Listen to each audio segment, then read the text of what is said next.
Hello, people of YouTube. Hello. I am American McGee. I'm Martin. No, you're the Font Lord. Apparently. The Font Lord was gone last week. Where'd you go, Font Lord? I was hiding at home from the typhoon. It was a typhoon, but without you here, things were going straight to Helvetica in a handbasket. I was watching. Yeah. You did okay. It was not my favorite stream, I have to say. Without you here, it's a bit lonely. And Lulu, we just don't have the same banter that you and I have. No, where's she? Oh, there she is. So, to everyone out there this afternoon, we are coming to you live from Shanghai with massive updates on our progress with Alice Asylum. We've got a ton of artwork to look at today. Yeah, and prizes. There are prizes. There are prizes. What are the prizes for today, Font Lord? Well, you get to choose the first three, either patches or this that you printed out on very glossy paper. We got a new printer. People are loving. You posted it on Instagram. I posted it on the Instagram. On the Instagram. It's a mini red chesh. Look how shiny that is. It's beautiful. So we have a fancy new printer that we're going to use for mysterious purposes, and I mean that in the sense that for the shop we're going to be able to start printing various cards and other whatnots. So like we started doing some stuff like this, but yeah, today, come on, focus, there we go. This is like the collector card for the Memento Mori Palm Skull, which it turns out is going to be today's fourth prize. The fourth prize. Yeah. But for prize number 1, 2, and 3, you get to choose between the Red Chesh small format print, which is beautiful, or the embroidered patches. Yeah. There you go. Some super chats went past. That was Blade Siskadol welcoming me back. Thank you. Welcome back. I missed being here too. And Priscilla Nosoma. I assume I don't want to misginger anyone. I'm notorious for doing that. I'm their favorite Brit. So nice to be back. That appears to be the Royal Hour favorite Brit, as in the entire collection of insane children. Speaking of the entire collection of insane children, I thought I might really quickly mention the fact that we did successfully, I believe this was Font Lord's doing, but this week Font Lord successfully integrated and launched Discord. Yeah, look at it go. And what's going on over on Discord? What is Discord exactly, Martin? It's just group chat for like-minded folk. It's pretty fantastic, though. I've been having a blast over there. Yeah, what's it saying now? 75 people online out of, I think we've got about 300 or That's amazing. More. It's such a good community, and I have to say it's been a long time since I've gone to a chat or a forum or something and just felt that kind of like warm welcome. Everybody's there. I don't know. It's like coming home, isn't it? Yeah. So if you are a patron, be sure to go to your profile. Actually, I think Font Lord, you posted up a whole FAQ yesterday about how to enable this. Yes. But you go and you can enable in your profile the connection to Discord, and then with Discord you can jump via a web browser, as you see here, or on your phone with a desktop app. There's all kinds of ways to get your Discord on. There is. But yeah, that's pretty cool. It is. So yeah, if you're a patron, get in on that action. Super chat from Kendall Straley. I was going to say Straley. Apparently, they were the ones responsible for Font Lord. What's wrong with that? I think it's a fine. It's a fine name, but it's a bit weird. It's not exactly the thing that I'm known for. I mean, Well, I mean, I added some fonts to a wiki, and then suddenly I'm font lord. You know, I think I told you this before, but when I used to work on cars in the shop where I worked, there was a guy who worked there prior to me, and his nickname was Dogface Stick Boy, because he was a skinny like I am, but he was also apparently not much to look at, and so he was let go or fired, or maybe he just got sick of being insulted every day. And when I joined on, apparently I'm not doggy face enough, so I was simply Stick Boy. So I don't know, you know, Font Lord, Stick Boy. At least you're not called Dog Face. That's Lulu. We had Dog Boy at a place I used to work. There you go. Was his nickname, but he quite liked it. Well, I think I didn't mind Stick Boy, you know. There's, again, if you set the bar low enough, you could be Dogface, then Stick Boy, Font Lord. I mean, at least you're an effing lord. What's wrong with that? I suppose. All right. Let's get into it. We have a ton of art to review today.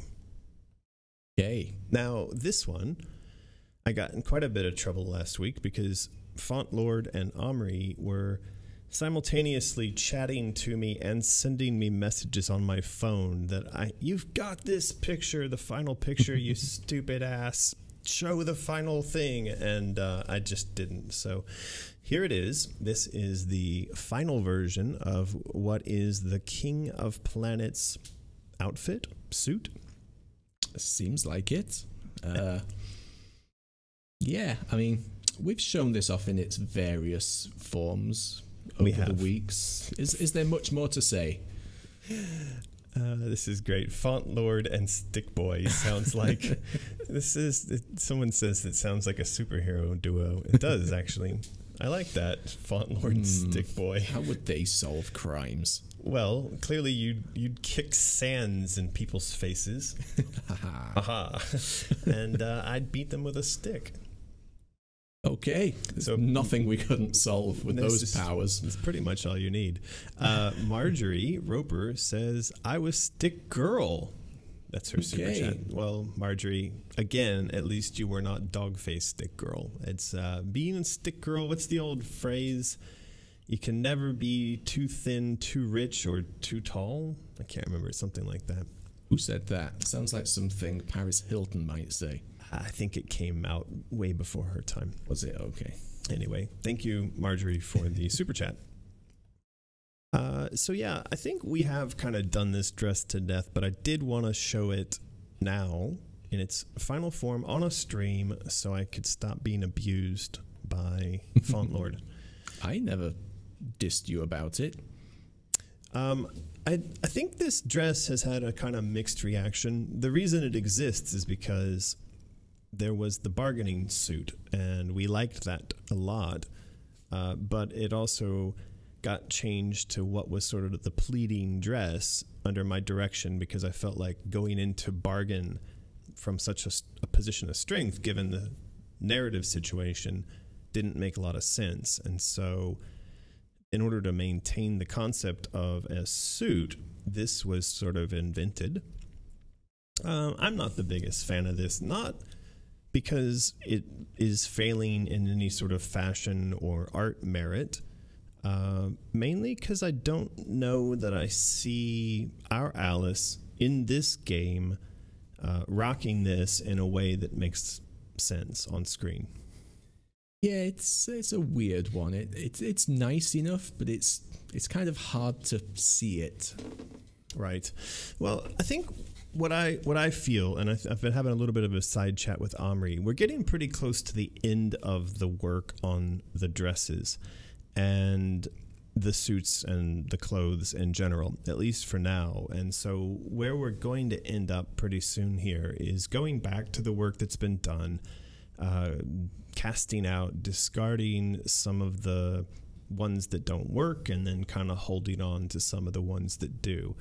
That's not to say that the collection we hold on to right now becomes the ultimate collection, nor is it to say that more dresses or outfits won't get made in the future, but at least for the purpose of illustrating the content, like especially as we're starting to fill out content on the Wiki, I think we have enough. We have enough imagery to make that work.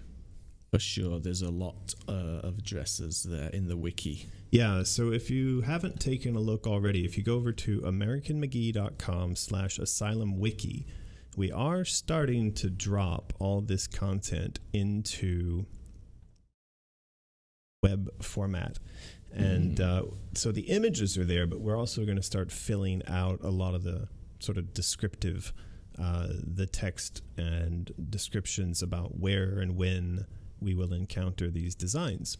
So of course it's useful and helpful to have some images, even if those are just placeholder, for that purpose.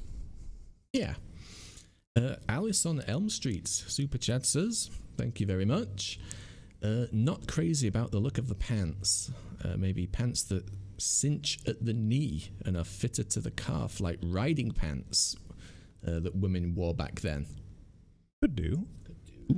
Yeah, I'm not the hugest fan of that outfit, like I said, for a number of reasons, but the pants are sort of the least of it. I'm thinking about it more from a perspective of when and where and for what purpose we might see that particular outfit. And I guess you could say I just don't imagine an occasion where it's going to get called into play.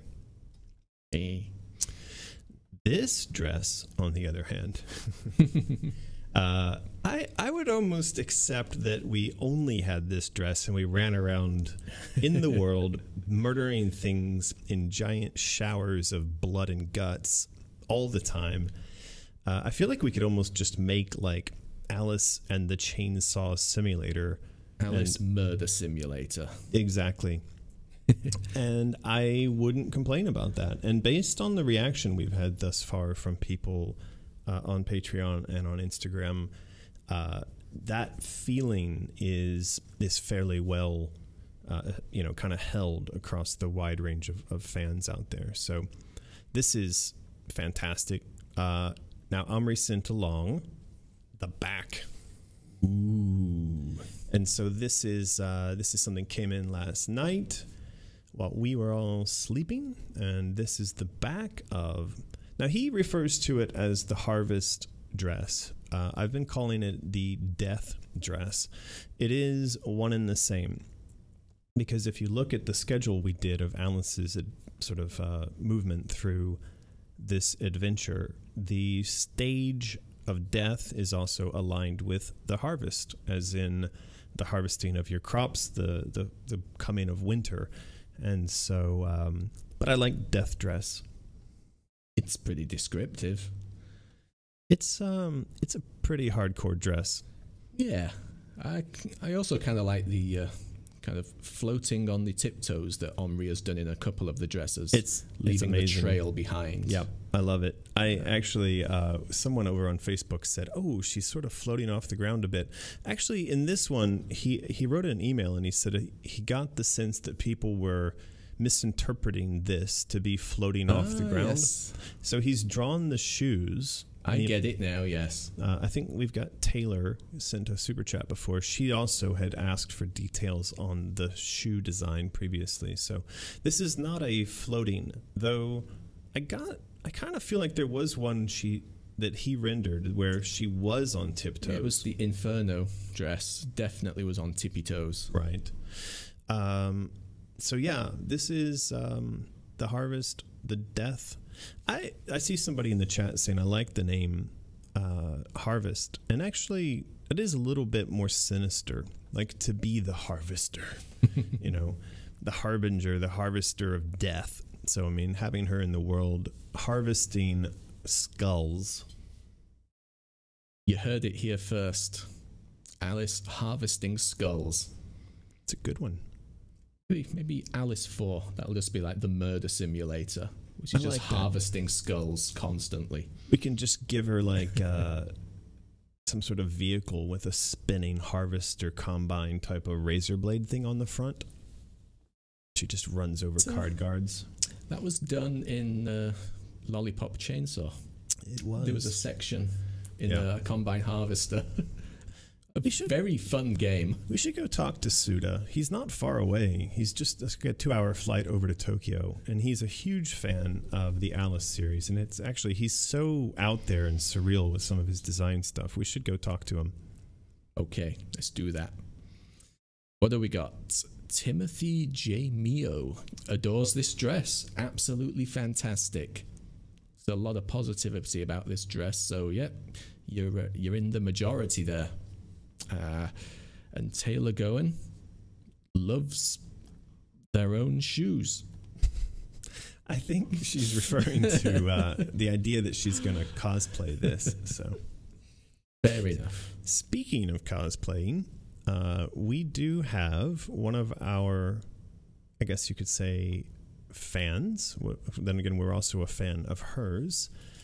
She is a German cosplayer who goes by the name FaerieBlossom, and I have followed her. We've followed each other on Instagram for quite a while. If you go over to Instagram, actually I've left a link to her profile in the description below this video. Okay. If you go over to Instagram, you'll find that she's actually done what I would argue are some of the best Alice cosplays, and I hope that none of the other cosplayers out there listening to this sort of take umbrage or offense with that, but I think it's difficult to argue that the world has that many people who can really pull off the style, the dress, the makeup, the expression. There's something about the way that she does Alice that is fantastic. It's right on. And there's a lot of times when I see the cosplay she's done, and I think if we were going to make a movie, you'd want her to be the person playing the role. And so when she saw the Harvest dress, the death dress, she decided to do a little bit of a makeup test, which is what you see on screen here. And she also, I had sent her the Chaos necklace. I can see. Yeah, so she actually has the correct outfit, makeup, the necklace, the whole kind of thing put together there. The whole shebang. It's pretty awesome. I can see this at cons in the future is going to be a very, very popular thing to play, to cosplay.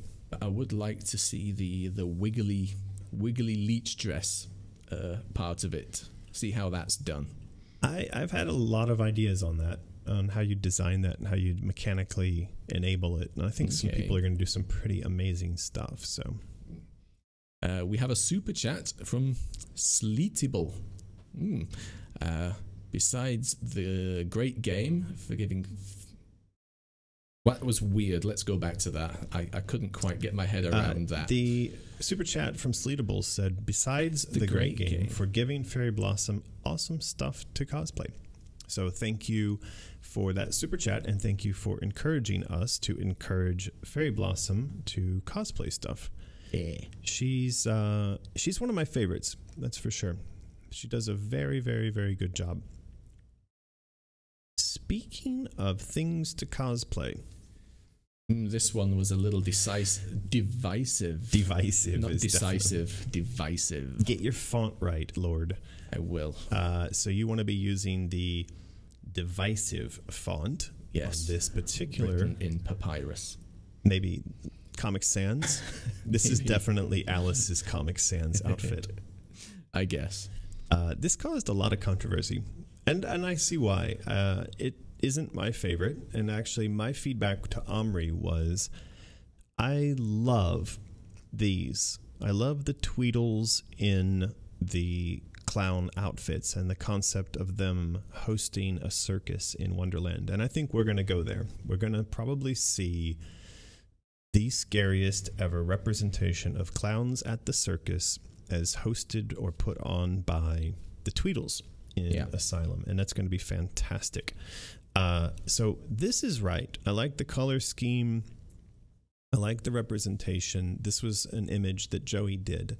Now, Omri was also a fan, and he said that he really wanted to see Alice brought into this world. In fact, he wanted to see her sort of conscripted or forced into playing a role in this awful circus. And he mentions here that Susie Braun, the woman who does the voice acting for Alice, is known to be a very good singer, which would not surprise me at all. And so Omri said, right, well, let's take Alice to the circus. Let's hear her sing. Then let's dress her up. My only issue here was that I'd like to see her dressed more like this and not so much like that. Right. Yeah, it's even in the chat now, we've got like, love it, hate it, love it, hates it. The hair seems to be quite a sticking point for people. And it's a wig. I like the idea of it being a wig and looking like this. Maybe it should be even a little more circusy. But yeah, just pop in a wig on for one section. Right. I think it would be fine. We do have a super chat from Lucas Severin, which appears to be quite random. For $2. Someone is at their door. Go answer it. Is that but not look through the peephole first, just in case. Is that not a song by Men at Work? Somebody's at the door. Well, it's the song called Who Can It Be Now? But it starts with the line that there's a knocking. I think someone's at my door. Maybe Lucas is a big fan of Men at Work. Maybe. I only know the one Men at Work song, as I'm sure most people do. Which is? I don't even know the name of it. Was it Land Down Under or something? Then you can't say you know a song and then say you don't know it. That doesn't make any sense. Just because I don't know what random name it has.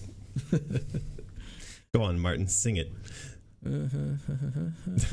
Jesus. Okay, stop. So Alice on Elm Street sends $5 and says, I love it, except for the hips. Maybe change the hair to pigtails. They are quite hippie. They're a little bizarre. It's very kind of bell-shaped. And is it like a mini corset or something? Not corset. Is that the right word? I'm not really sure what's going on there. It may just be that he's kind of trying to create this shape within the sleeves, right? To give the sleeves flare without intersection with the torso. Right. And so it's created exaggerated hips that may not have been his intention, but hard to say. Okay. I'm not a big fan of that. My biggest problem, though, is the pattern. So the pattern reminds me of those Chinese finger traps. You know what I'm talking about? Yeah, I know the thing. So when I was a kid, we had those, and they had a very distinct kind of pattern to them, and they looked like this. So I kind of feel like she's just sort of wearing a giant Chinese finger trap. And maybe she is. Maybe. She's trapped. So yeah, not my favorite thing in the world. But yeah, that's supposed to be a wig. And I don't know that makes it better or worse. I'm not even sure why the wig. But anyway. And the next super chat we have here from Marjorie Roper. The back of the harvest dress looks bloody brilliant. I personally love the shape of the circus dress. Omri is killing it with his dress concepts. Really is. Well, you said before, divisive, and I think if the dresses have been anything, they have been an incredible exploration. If you are following us over on Patreon, you'll know that I have on several occasions called out the process that we're using right now, and I've tried to stress the importance of this exploration. That, okay, we know there's a certain boundary of explored territory that is the first two games. There is now effort underway, obviously, to work on a third game, but in order for the third game to rise above and to surprise and to delight, it's going to have to go to new places. And so in the process that we are, all of us, sharing right now, the edges of the map, as it were, are being explored and probed. And sometimes we're going to fall off the side of the world. And when we get to the edges, it's not unusual to have those aboard the boat start screaming, it's the edge of the world, or we've gone too far. Just remember, this is all for the sake of exploration. And there will be a later sort of process of solidifying culling, of defining the final shape of this thing, but we're still not there. It's we still got a ways to go. Nira K welcomes me back. Welcome back, Font Lord. Good to be back. My favorite dresses are Chaos and Ash. Doesn't like the Circus one as much. Well, you're in company. It's some love, some hate. So, All right, I think before we show this next dress, we ought to do a contest. We're a little bit early, but I know this dress is going to take up quite a bit of time talking. Yeah, it's a special one. It's likable, but I don't know. Well, let's not jump into it just yet. So what we are going to do, though, we're going to ask Nightbot to choose someone. There's a super chat. If you could, in the chat, you got to spam it up out there, and you got to let us know so far in one word what is your favorite dress. So Nightbot wants to know that you've said something in the chat in the last 10 minutes that makes you eligible for the giveaway. And as we said before, the giveaway is going to be your choice of, we can do the down view. You can choose the patches. Ooh, patches.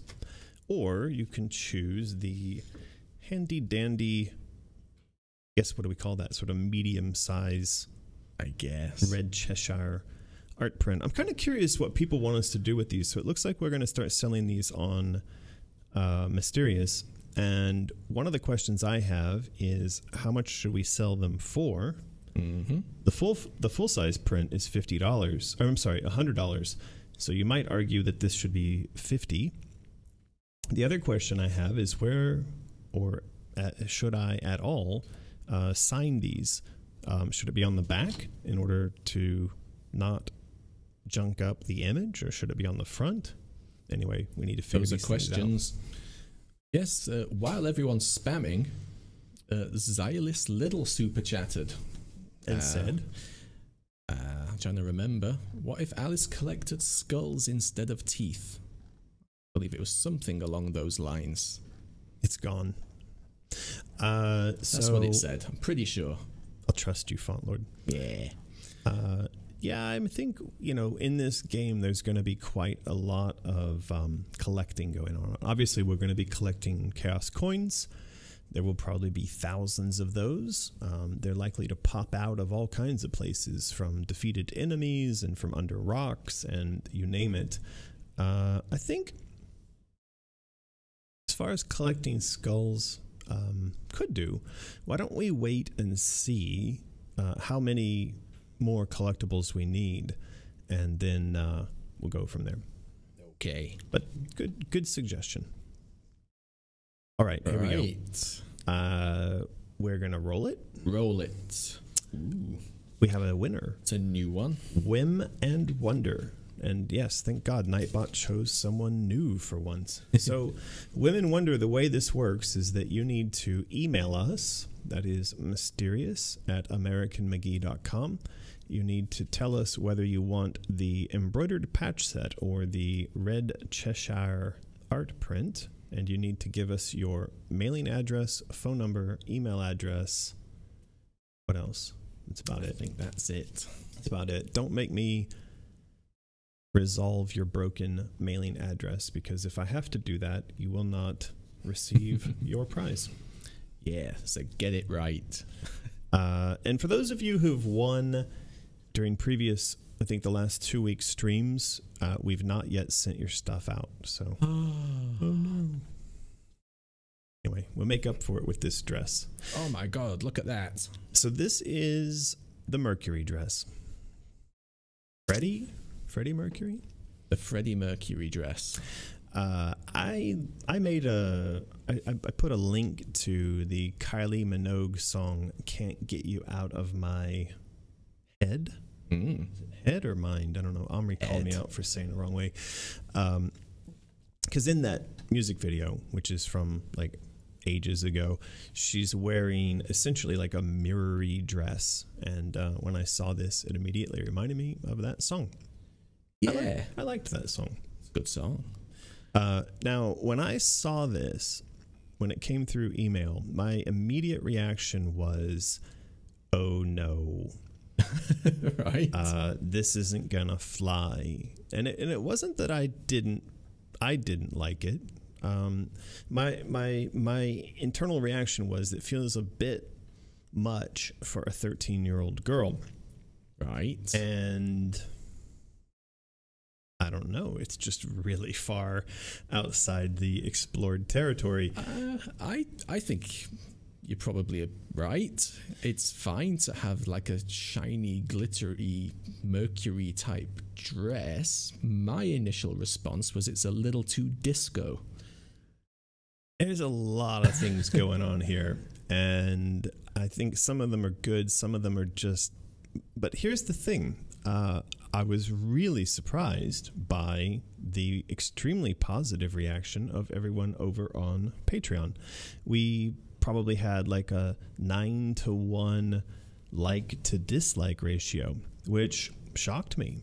I was expecting that everyone on Patreon would freak the F out and say no way. Yeah, it's your initial reaction is like, ooh, what do I think of this? I'm not sure. Let me have a think. It's not instantly like yes or no. Yeah. There's something to it that requires thought. Yeah. But while we think about that, so we've had a flood of chats. Got Joaquin Olsen saying, just wanted to say you guys are a shining model of game development staff. All right. And this fandom makes me proud to be an avid fan and member. Well, Joaquin, thank you very much. That type of feedback is much appreciated. We love it. We do. And a large part of that is because we honestly have no clue what we're doing. We started this off on a whim, maybe a whim and a wonder. We have slowly built this thing up. As you can see today, we even have like semi-professional looking borders around our... Nobody's mentioned that in chat yet, or if they did, I missed it. Yeah. What do you think of our professional borders around? Yeah, Alex did those up for us. And I have to say, we're having a blast. Like, I'm so positive and happy and filled with like vigor every day to sit down and work, because we get all this positive feedback and this incredible interaction with all of you out there. I haven't felt this interested or excited about sitting down and working on stuff in years. So good. Thank you. Ice Killer. Taylor Goen said she almost died from mercury poisoning. Yeah, I saw that. That was in Discord. Did you see that? I saw that. That's some scary stuff. Scarier Something still. About evaporated mercury vapor. Well, glad you didn't die, Taylor. The scarier part of that is that, as I understand it, mercury poisoning is a cumulative thing, and once mercury is in your body, it takes quite a long time for it to leave, and while it's in there, you are potentially suffering long-term effects that you may not see manifested for decades. And so you want to be very careful messing about with mercury. You do. Truth Decay sends along a 20 Canadian super chat. Thank you so much, Truth Decay, and says, can I ask why you decided to switch the art prints from oil canvas to the poster stock? I kind of feel the oil canvas prints have a more premium quality to them. Or have you considered going back to the canvas? So there's a couple reasons we moved away from canvas. One was about the overall cost of them. They were a lot more costly. Two was the weight of them. So we're dealing now with, 300 prints a month? Probably something like that. And that canvas material, if you had to think about like 300 prints, it starts to become a real issue for shipping costs, and also for the gathering together and shipping to our studio for us to deal with in the first place. We also had some reports that the canvas was fading, that the color on the canvas was more easily to fade, especially if you let the canvas be exposed to sunlight. So for those reasons, we decided to switch back to it's a kind of plasticized on on cardstock print. It's really bizarre. It's like a layer of plastic print on top of cardboard.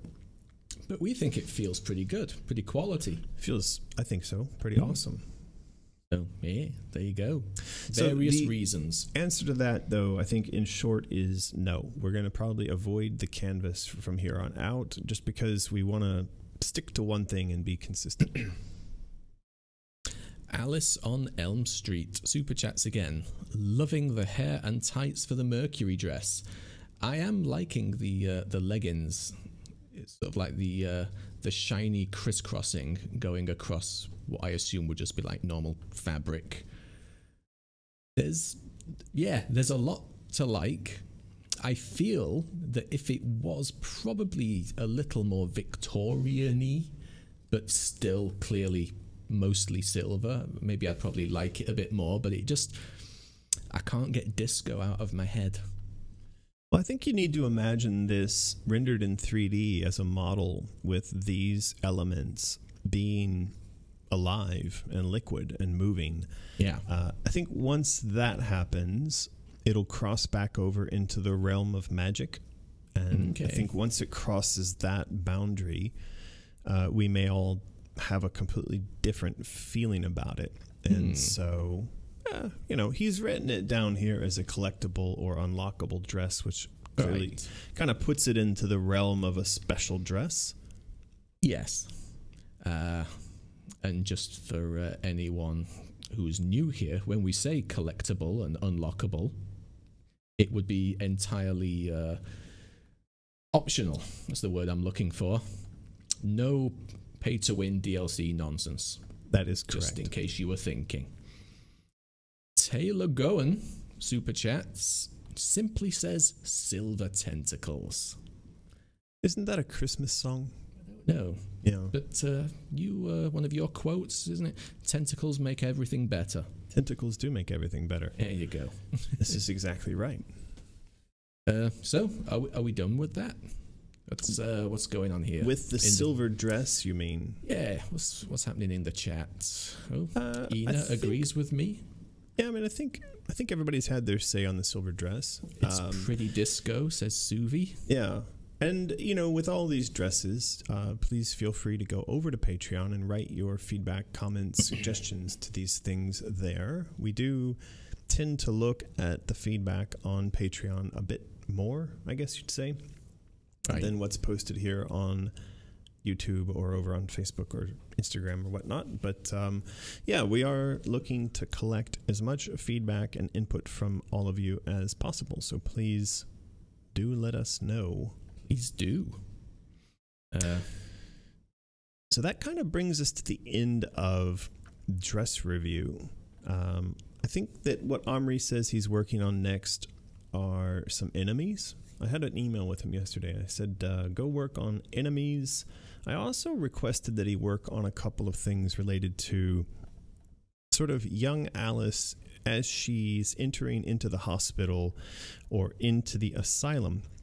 And what I'm looking for in particular is sort of Alice at the phase where she's carrying around the white rabbit. This actually got written up a bit, like kind of starting the entrance into... We did bunch some super chat, missed them. All right. How'd that happen? It happens. You scrolled past them. That's supposed how to be it your happened. Job, Font Lord. You're scrolling. You're scrolling too fast. You're scroll lord. You have a mouse. We have two mice here. Don't try to blame me, Copilot. So, Kelpie Marco says maybe you could make the sleeves look tight and veiny, like the Mercury from the dress plugging itself into Alice's arms. That's kind of creepy. But might look cool. Might look really cool. Might be painful. Yeah, maybe Kelpie. Could do. The nerdiest girl in the world. Super chats. I enjoyed the idea of a liquid dress. It's fun to imagine how it would flow and dance around Alice. Also, welcome back, Martin. Have yummy treats, Lulu. Aw, thank you so much, nerdiest girl. Yeah. So yeah, I think that is something that I'd like to see, is that dress rendered in the game world and with the element, the Mercury, dripping off and leaving splotches behind. I know that over on Patreon there were some suggestions that perhaps the dress also, when enemies interact with it, it poisons them. And so splashing Mercury onto these enemies could do a kind of, well, literal splash damage, but also an ongoing area of effect or poison damage as she moves through the environment, which would be quite cool. It would. And yeah, I think modern PCs and consoles, they should render these dresses amazingly. So I would very much like to see them. Well, we're looking at, potentially 2 side products here. One is Alice Murder, Death, Kill Simulator, and the other one is just Alice's Dress Simulator. So Taylor comes back with a $5 super chat. Thank you, Taylor, and says, yes, I was in the hospital for over a year. My brother and I both have neurological damage from it. And this is, of course, in reference to mercury exposure. So Taylor, very sorry to hear that. That is a terrible thing to have to go through. And I hope that you are feeling better these days. Yeah.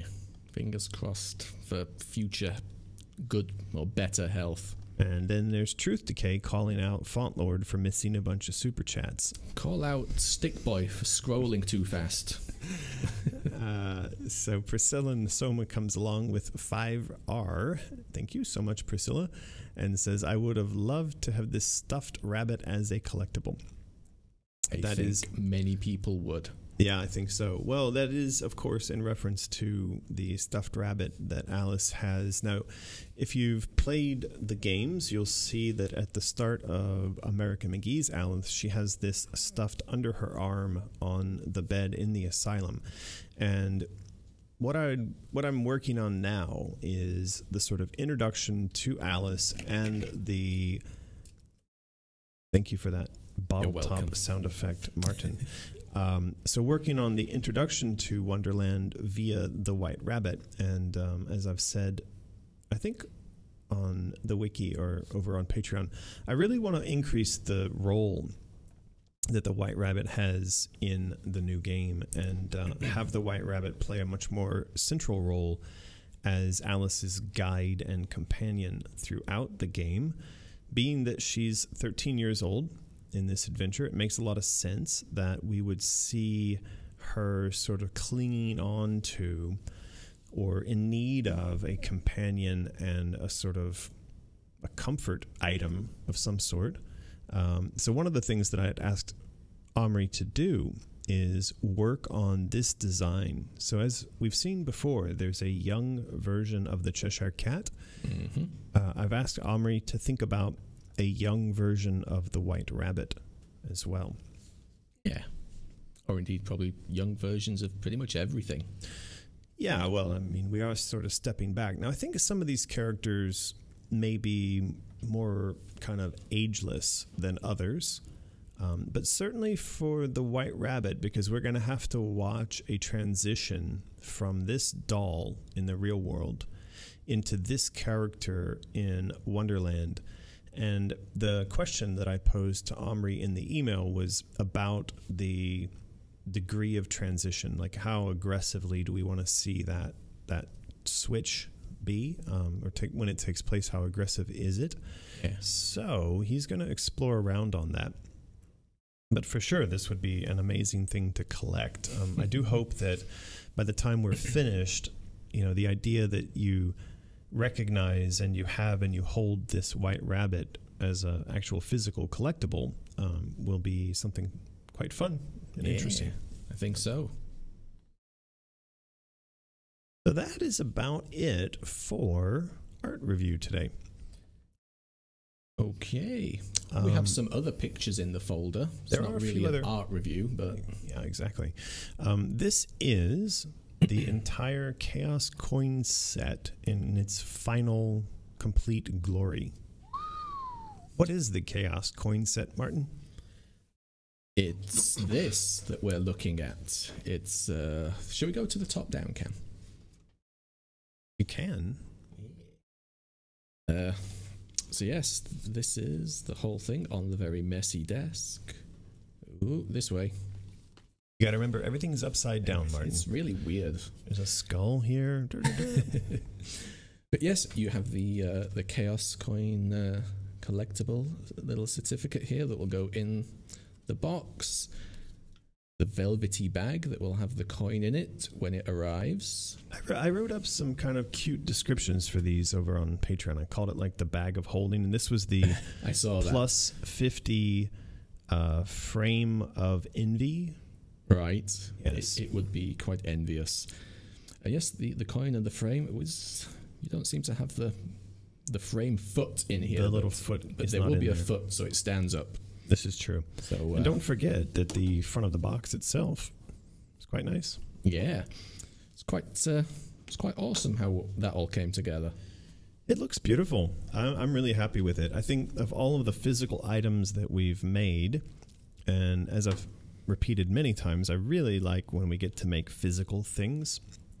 Making games is cool, but it's really fun to be able to work with a factory and put something together and then hold it in your hands when it's done. And of course, to have people out in the world who can collect these things and then put them on a shelf. And of course, over the years, they gain in value. Yeah, pretty cool. So for those that don't know, if you go over to our Patreon, patreon.com, it's down there at the bottom of the screen. This month, the month of August, is the month in which you can get this entire set for $35. And if you get this coin, however you get it, it means that you also get a virtual coin in Alice Asylum that, when picked up, will contain an inscription of your choice. That is, on the virtual coin, you can have your name and a small message. And so the $35 gets you this physical set with the card, the coin, the holder, the bag, the box, the whole 9 yards, mailed to you for free, express mail with tracking anywhere in the world. And also the virtual coin in the game when that's eventually released. So if you're looking for a unique piece of Alice collectible history, I don't think you could do much better right now. I think you're right. Noriel Super Chat says €5. The rabbit is also in Omri's artwork, which we used for the promo for Alice Asylum. I was the model for this artwork. That's the laying on the bed artwork. There's that one, but then there's also the Queen Maze one. I'm not sure, because I think in both those images there is a rabbit being held. But yeah, and he's used models for both of those images. So Noriel, sorry, you might clarify which piece of art that was. I'm sure we have that piece of art. We have both those pieces of art. I'm just not sure which one you're referring to. Let us know. Do let us know. But nice to have you there in the chat, and thank you so much for the super chat and for being a part of our community. The work that Omri's doing, and with beautiful cosplayers like yourself, is absolutely incredible. We're very lucky to have such a talented group of people helping to support what we're doing here. For sure. So, Martin, are you ready to start reading people's questions and comments? Maybe. Go on then. What would you rather do? Would you like to do a promotional bit for our friends over at Freaky Fandoms? Yes, let's do that. It's going to be difficult for this one because I've not actually seen these movies. So when I was a kid, I did watch these on Sunday afternoon television, the Puppet Master series. They are legendarily ridiculous, I think, as horror films go. They are the height of camp. Right. It does look kind of silly in that picture. It does. It is. But yes, so Freaky Fandoms, for those of you that don't know, is a podcast where they talk about all these sort of like cult hits, movies, video games, music. And yes, as you can see, the latest one is Puppet Master, up to and including, there's a new one they said had just been released. It's called The Littlest Reich. The Littlest Reich. Yes, well, because they're puppets. They're little tiny. You can see the guy here. He's sort of the Littlest Reich. He does seem to be. Yes. So yes, head on over to Freaky Fandoms. You'll find a link below the YouTube video, I'm sure. Give them a listen, support them, they support us. It's the circle of life. Awesome. Thank you so much. Thank you, Freaky Fandoms, Andrew and Deborah, for all of your support. Our new stream borders has Freaky Fandoms built right in. It does. Yeah. Kendall Straley sends along another $2 super chat. Thank you so much, Kendall, and says, can the coin say long live Font Lord and Stick Boy? I think we'd probably allow that message. Doesn't seem overly terrible. Yeah, you can write that on your coin in the game if you really want. You might buy 2 coins, so you have one that says that and one that says something a little more normal. Noriel comes back and says, lying in the bed, and 2 older artworks from Omri. The lying in the bed one. It's an amazing image. I might try to pull that up later on, but not right this second because it'll probably break things. Probably. Yes. Right. So I do think we're going to get into are you going to play some Alice? I'm going to fall down holes. Stuff. Yes. I do see that there's a little bit of a back and forth in the chat with regards to whether or not it's problematic if the main character in Asylum is a 13-year-old girl, especially as it relates to the outfits that she's wearing. And I think the concern is whether or not you have a 13-year-old girl showing, well, sort of an off-the-shoulder dress, as we see with the Mercury dress. For those who've not joined the streams in the past, we do want to make it clear that this is always very high on our sort of consideration stack when it comes to the presentation of Alice in the game. We understand that she is 13 years old, first and foremost.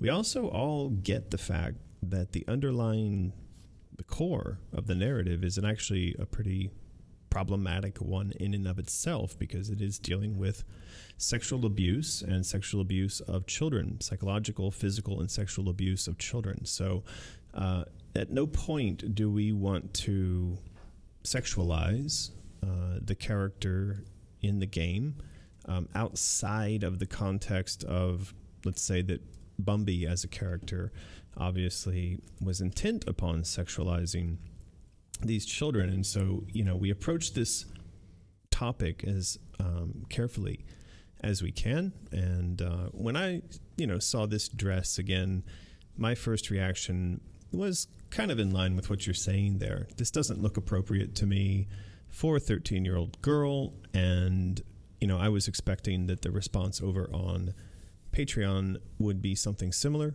There can also be objections made that this doesn't align with the style of the day, the fashion of the day. Then again, you could say that in that day, a talking caterpillar smoking a hookah pipe had also probably never been imagined. And so we do have to allow for some, a little bit of an imagination kind of boundary to exist within Wonderland. Though I have said before that most of what Alice sees needs to be a riff on something she would have experienced in real life in London in that era. So yes, don't worry. It's not going to be overly sexualized or anything like that. It's, as American said, there is high consideration going into this. But I think the other thing to point out is if you want to have these conversations and do it with respect, please, because again, we are talking about something that is in the design phase. I'd like to think that there are no right or wrong ideas thrown out while we brainstorm. Go and join the chat over on Discord. If you're a patron. Yeah, I think this is a really good place to have these kinds of conversations. And if you can, please, again, keep it civil, because it wouldn't be difficult for this topic, for instance, to get maybe a bit out of hand. It's important to remember that what we're dealing with here it is very much in a brainstorming phase right now, and I don't think that we can really come up with. I don't want to set too many boundaries and suggest that there are any bad things that we might come up with right now within reason. Yeah, so go over to Discord, have a chat about it. You know, something interesting comes out of it, we'll see it for sure. And but yeah, if you're concerned, please try not to be too concerned. I certainly have no intention of taking the game, the art, the characters, any of that stuff to a bad place. Yeah. The Lucas Severin super chats us while we were discussing that, asking if each dress will have its own type of rage mode or hysteria. Something I've seen mentioned a couple of times. Yeah, that's come up a couple times, and I think that the answer is probably, maybe, could do. We will see. I don't think it's a bad idea, though. You guys let me know in the chat if our volumes are adjusted correctly, because I feel a little bit worried that perhaps the sound and music are a bit too loud. Does seem it. It's loud for us, but I don't know if it's loud for them. Okay. Timothy J. Mio comes back with a super chat. Big props for handling all that with tact and class. Thumbs up. Can be tricky to navigate for fans as well, so it's a good conversation to have. It is. Don't sweep it under the carpet.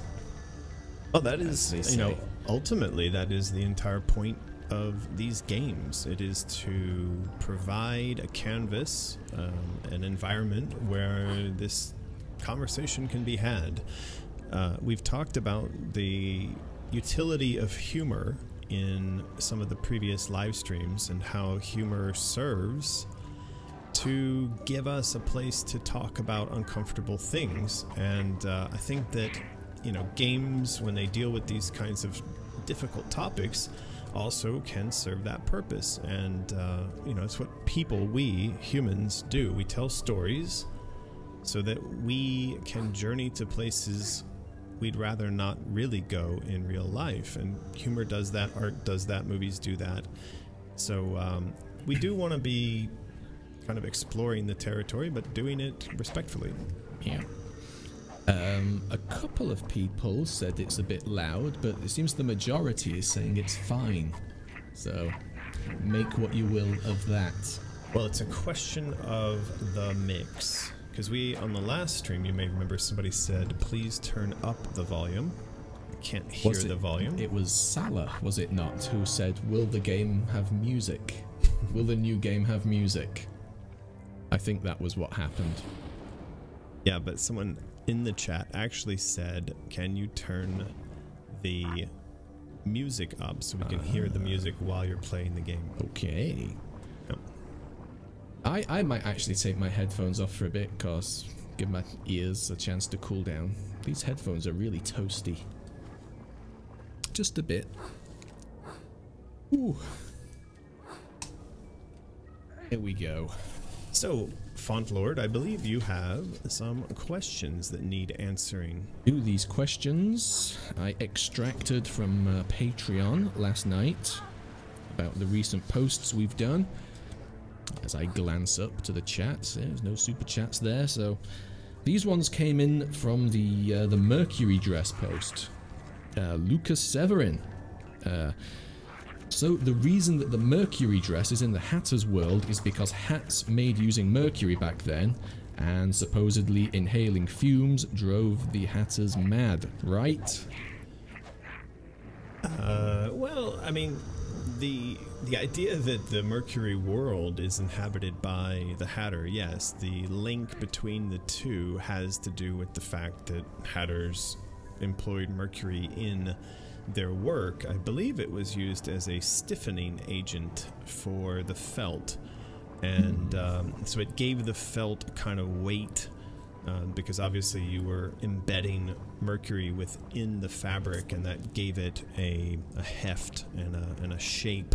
And of course, then in working with that material, they got mercury poisoning through contact with their skin, and also through the breathing of the fumes. As far as it goes in our game, I mean, we've had the Hatter associated with mercury essentially since the first game. But I don't know that that's particularly special for us. I mean, people have always associated Mercury, madness, and hatters. I thought the Mercury was used to sort of like take the fluff off the felt. Is that what it was? I thought it was. They kind of roll it around and the Mercury picks up the fluff and makes it look nicer. Does anyone out there actually know? Yeah. Is it for stiffening or fluff removal? Or both. Or both. Or neither. Or neither. But yeah, that's what I thought. Right. Yeah. Ghibli Girl 29. Will Alice see her family as ghosts throughout the game?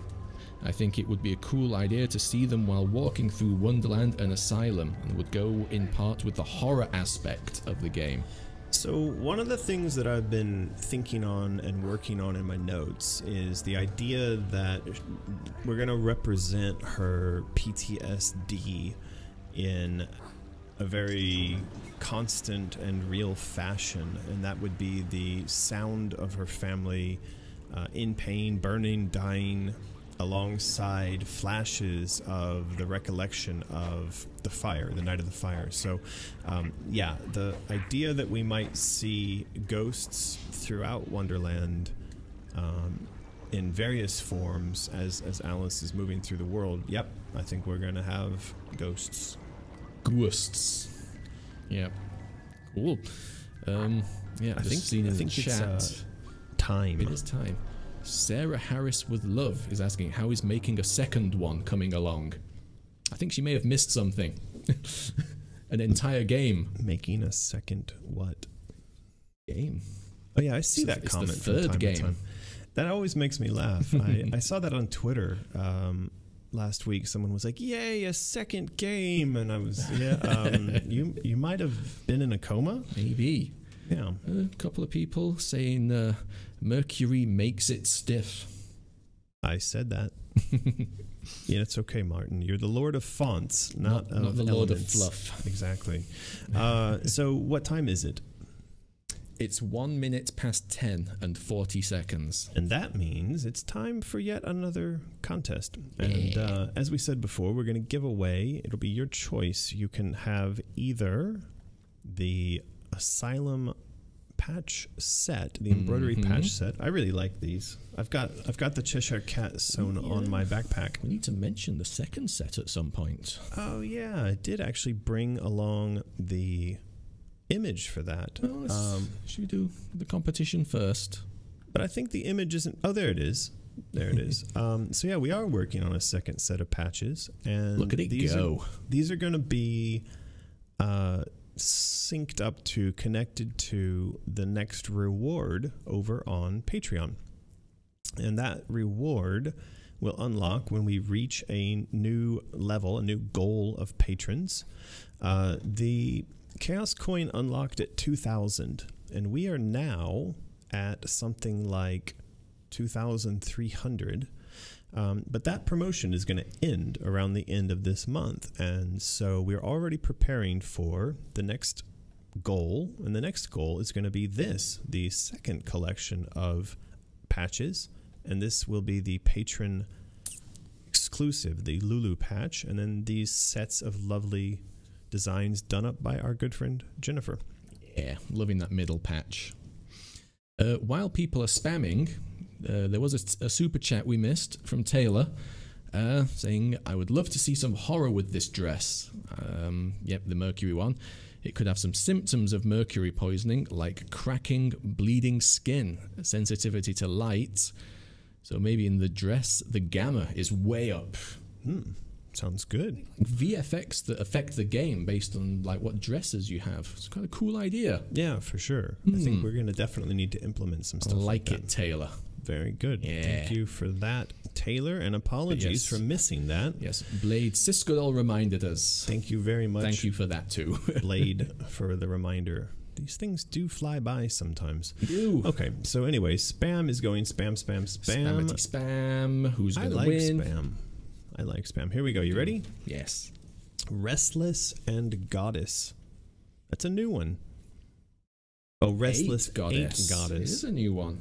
Nightbot choosing new people today. God, I think maybe we'd complained about Night. We had suggested we were going to get rid of Nightbot. So, yeah, so Restless 8 Goddess, you won.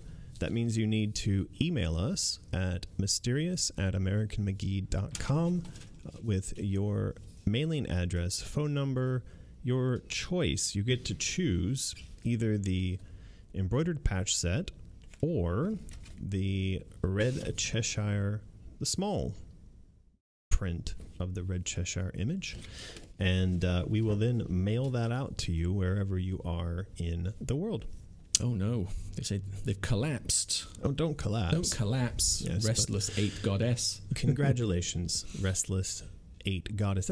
That's not a very easy thing to pronounce. It doesn't roll off the tongue. Let's shorten it to Reg.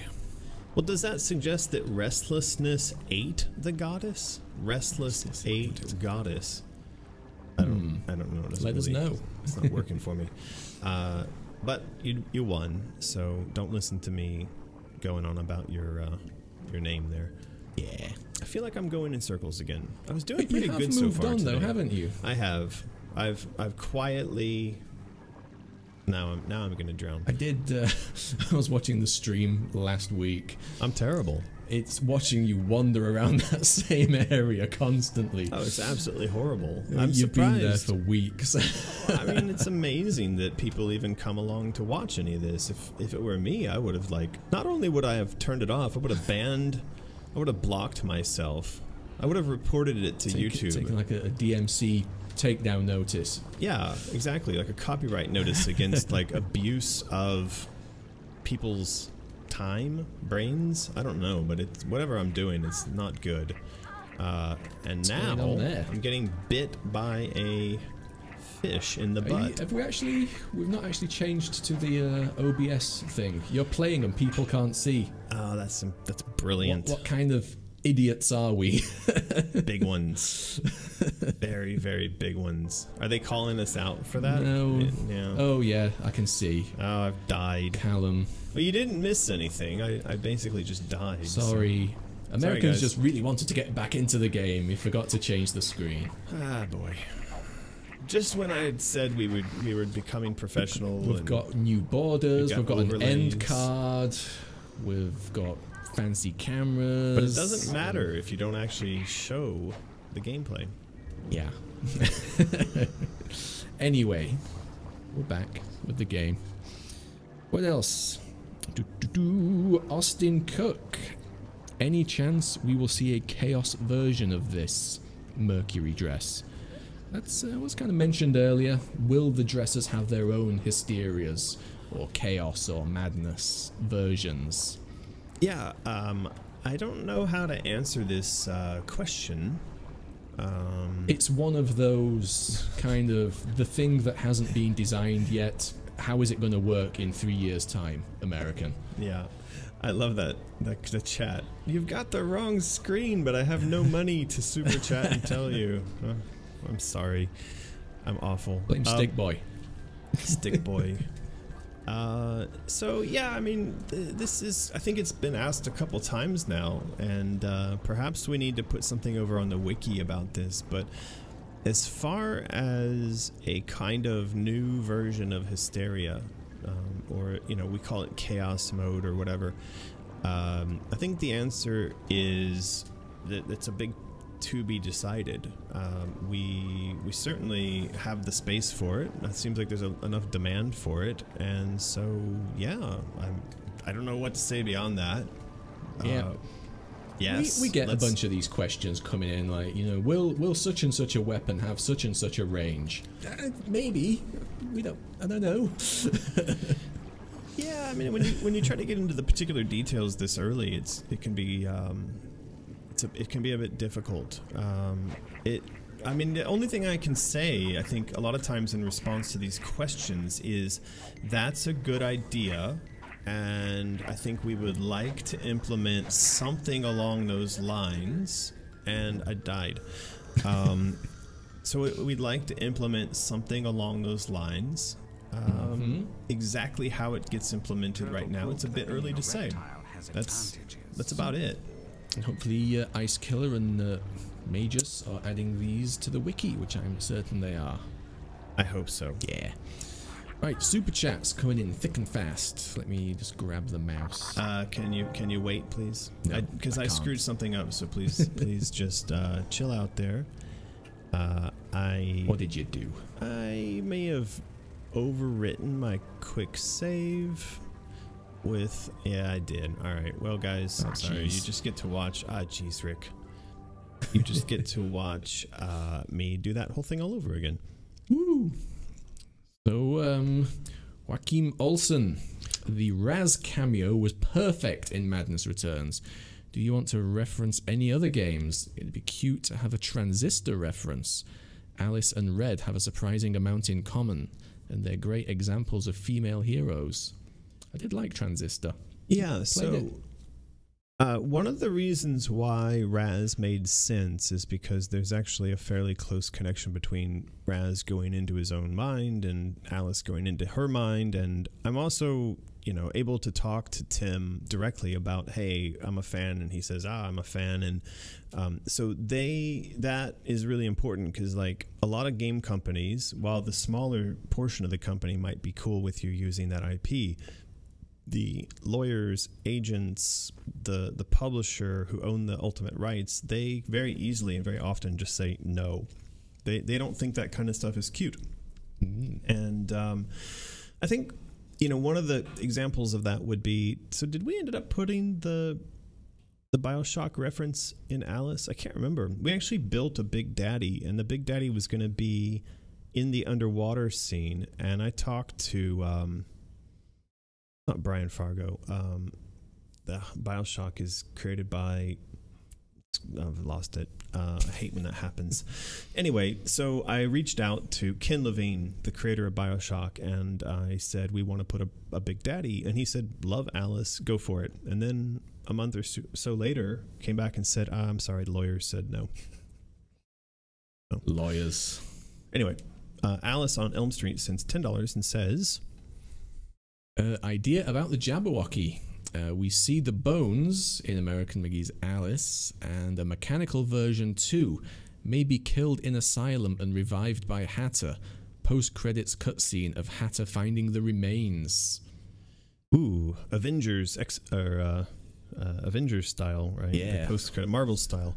Yeah, I like that idea, and I have been kind of toying around with that. That yes, we would see the Jabberwock fought and defeated in this Asylum, and then brought back to life. So yeah, we're on the same page there. Alice in Asylum. Alice in Asylum very often has good instincts, good ideas with regards to game design. Right. That's the super chats done. What else we got here? We're going to start all over here. Oh, man. It's terrible. I feel horrible, really. I mean, and I play horribly, but I also feel horribly for running everybody in circles all the time like this.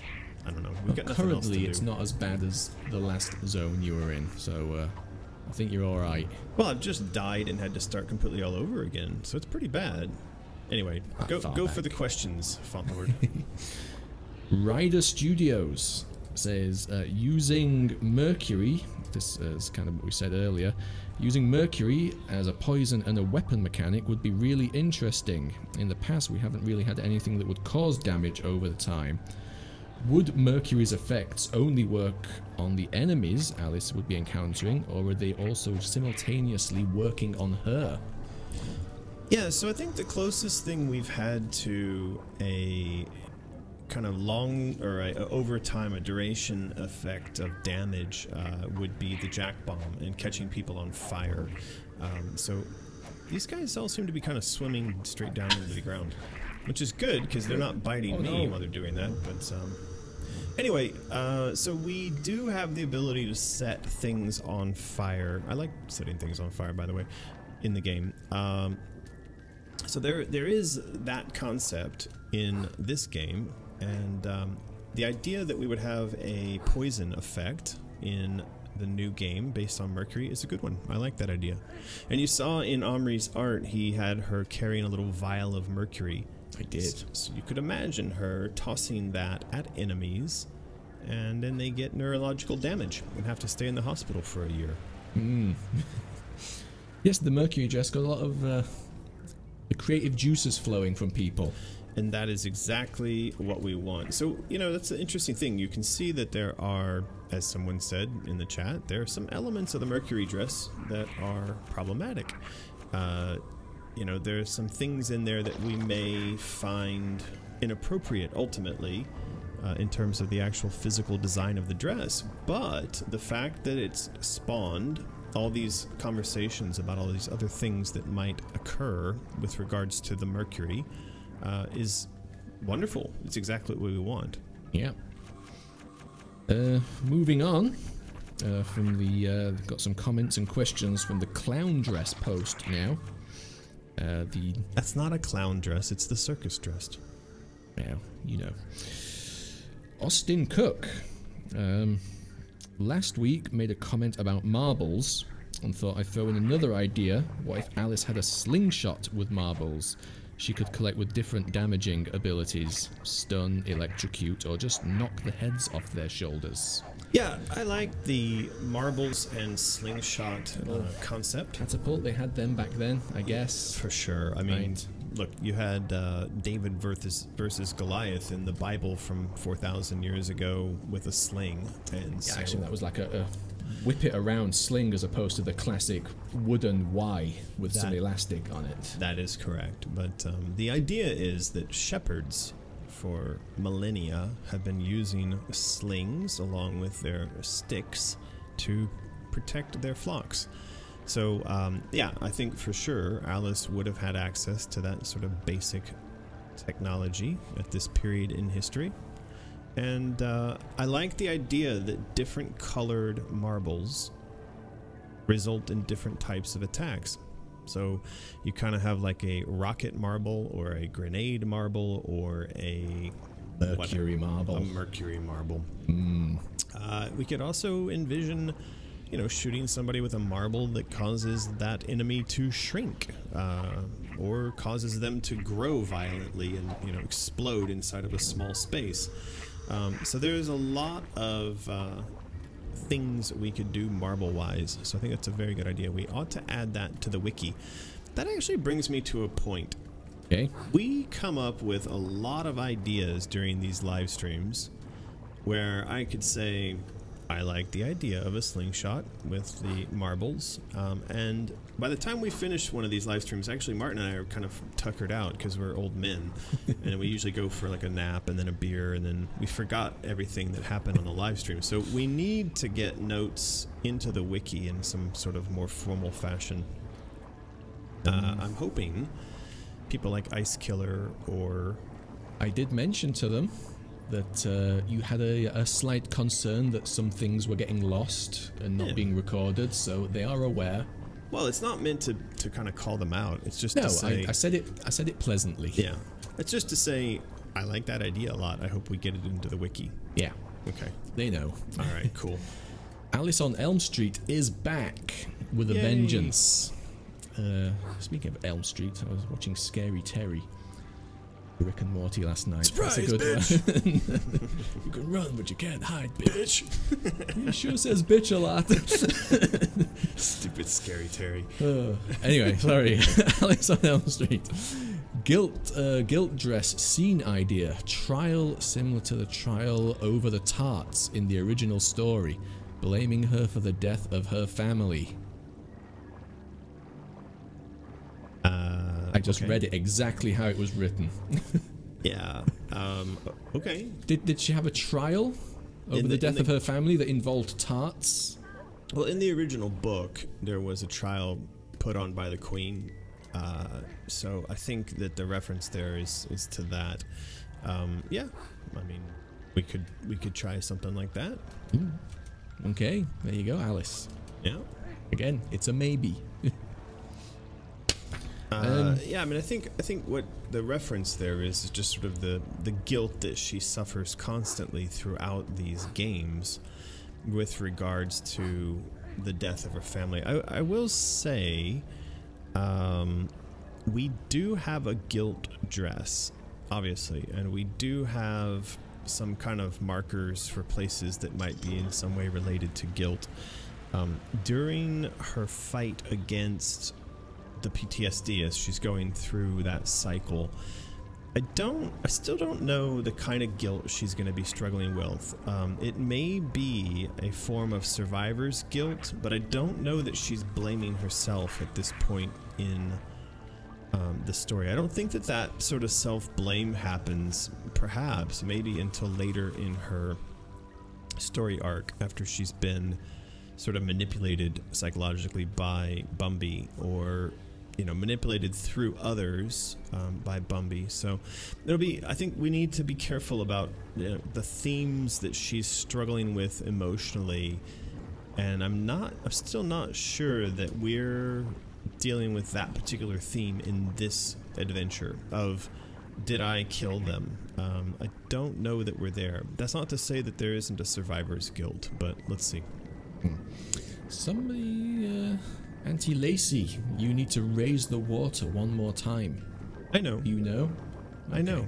He knows. I saw somebody in the chat say, why don't you just use the console cheats and just skip to wherever you want to be? But I think, why would we do that? Yeah. We're kind of here for a reason. We're here to read questions, and we could just watch the ending on YouTube. Yeah, exactly. We could just come here and watch somebody else play Alice, and just watch somebody get chopped up in this fan. Oh no! Well, I can't seem to get out of here, so all right, screw that. Bad design. Bad design. Another epic super chat has just come in from Joachim Olsen. Jeez, Joachim. That's crazy generous of you. Thank you, Joachim. Elemental damage was discussed once. What of the idea that emotions like fear or frustration are the elements? Build-up of fear could stun or cause a hysteria mode on certain enemies. Frustration could cause a rage mode or lower an enemy's defense. Emotions as elements. Yeah, I think we did talk about that previously, and I like that idea a lot. I think that conceptually people will grok it. I mean, that is to say, they'll understand it. That if they experience a certain amount of certain emotions, then there's some result linked to that, and the same could be true of collecting certain emotions and then using those in some sort of crafting capacity to improve a weapon via lots of, say, rage, to enrage a weapon. So I think there's some things in there that all of us could understand intuitively as functioning, as harnessing emotion, because that's a thing we know of. We know that you can harness emotion. Hey. I was just remembering a super chat that went past. It was Truth Decay. He said, "Oh yes, Lulu's going to be drowning in treats." She's got tons of treats. When we came back from Bangkok, we actually, I think Ian had ordered a bunch of treats online, which, thank you. That is partly due to all the kindness that is shown in the chats here.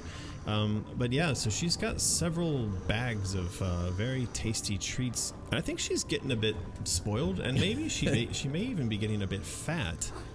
Oh, I hate to say, but I think she may actually be getting a bit fat from all the treats. So maybe we need to get another dog to help with all the treats. Or we just need to drink more margaritas. Yeah, I suppose we could do that. Money. Maybe we could do that. Suvi Heinen. I started watching Rick and Morty because of you, and it's the best thing ever. Great to see you again, Martin. Thank you. It's nice to be back. And yes, Rick and Morty is fabulous. Kind of feel like Rick and Morty could be used as a sort of friend filter. Like, if you can't get on board with the ridiculousness and the humor of Rick and Morty, then maybe we don't want to be friends. Because I mean, there's been a few people I've tried to introduce to it, and they're like, no, I'm not into cartoons. And then so okay, first warning sign. That annoys me. That is annoying. Cartoon, it's for kids. Yeah. And then the second comment will be, well, if you try to explain it to them a little bit, they're like, well, that just doesn't sound good at all. And it's like, well, yeah, but you gotta try it. And they're like, no, No. So one of my favorite friends, her name's Kaylee. I actually found her on an island in Thailand, and she sailed back with me, like over 200 something miles. And along the way I said Rick and Morty, and her response was probably one of the favorite of the responses I've ever heard, and that was, oh, you've got to watch it while you're stoned. Which I hadn't even thought of. And we might have done that. I'm not going to go on record saying that, but we might have done that. And it turns out that she might be right, that Rick and Morty is even better when you're stoned. If only you tried, you'd know for sure. I'm not going to say for certain what I've done or not done. I refuse to either confirm or deny that, Font Lord. Noriel super chats again. Will there be a collector's edition for patrons? I assume of Alice Asylum. Wait. Start over again. There will be a collector's edition of what? I assume Alice Asylum. Because will there be a collector's edition for patrons? If we're talking about the game, I don't think it would be fair just to. I mean, you couldn't get it unless you were a patron. Seems a bit non-inclusive. Well, we don't know yet, but I will say, I mean, I think by the time we get to the end of this particular journey, we're going to have some patrons that have been some really insane supporters of what we're doing, and I think that we've talked about the fact that there's got to be a way to honor that commitment and that support that goes beyond the usual. And so we will think about that. I just want to stress that I feel crazy humbled by the level of support and trust and love and creativity and all the things that are flowing out of this. And I would like to find a way to repay that in a meaningful way. But this is along with, a lot of the things of the suggestions that get made, is it's a bit early sometimes to say exactly what form that's going to take. But I do hope we're able to do something that aligns with, like, all you guys are doing for us. Right. Lucas Severin super chatted that scrolled past, has been contacted by the Navy looking for advice on whether he should join the military or stay in game design.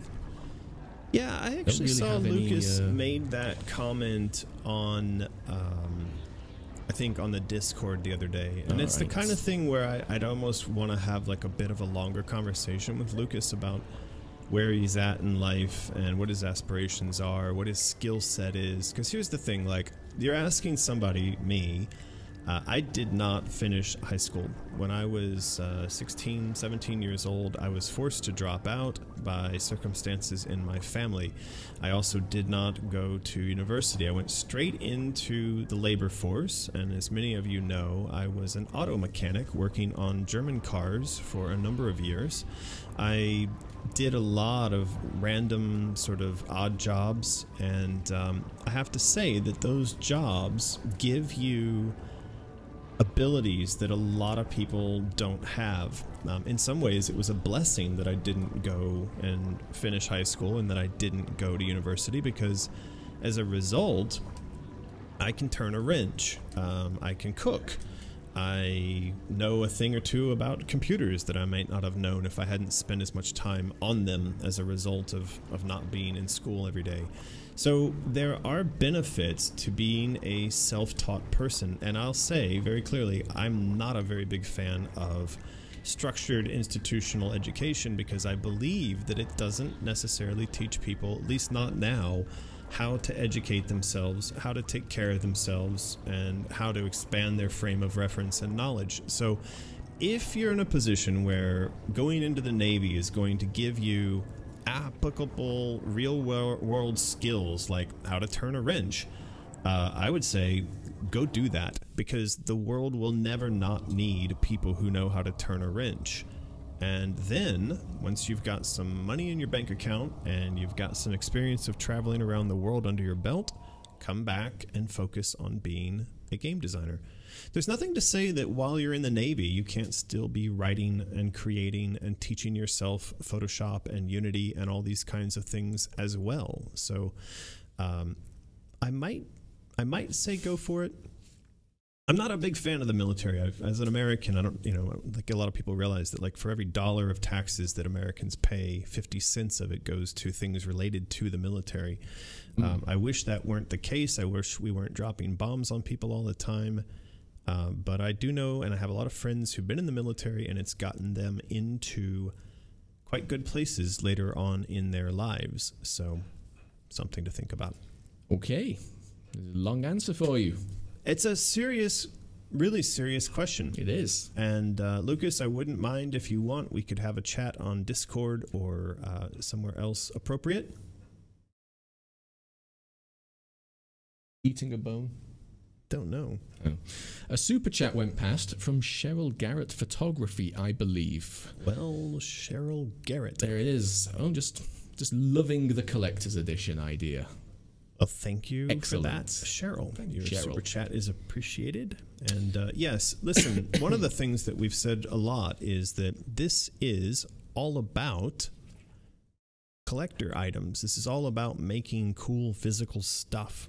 And yeah, I hope that we have all kinds of, physical amazing stuff made by the time we're done here. So, all right, we are going to have another contest. Let's do that. Why don't you guys spam in the chat? Do you think structured formal education, outside of the obvious things, like if you're my doctor, I want you to have gone to university. If you're my lawyer and you're representing me in court, I'd like it. I'd really appreciate it if you actually had a formal education in those things. But outside of that, do you believe, yes or no, just spam the chat with yes or no, do you believe that just going off to university for 4 years for, say, an arts degree or something, that there's value in that? And then maybe Lucas can kind of get a sense of the general opinion about university.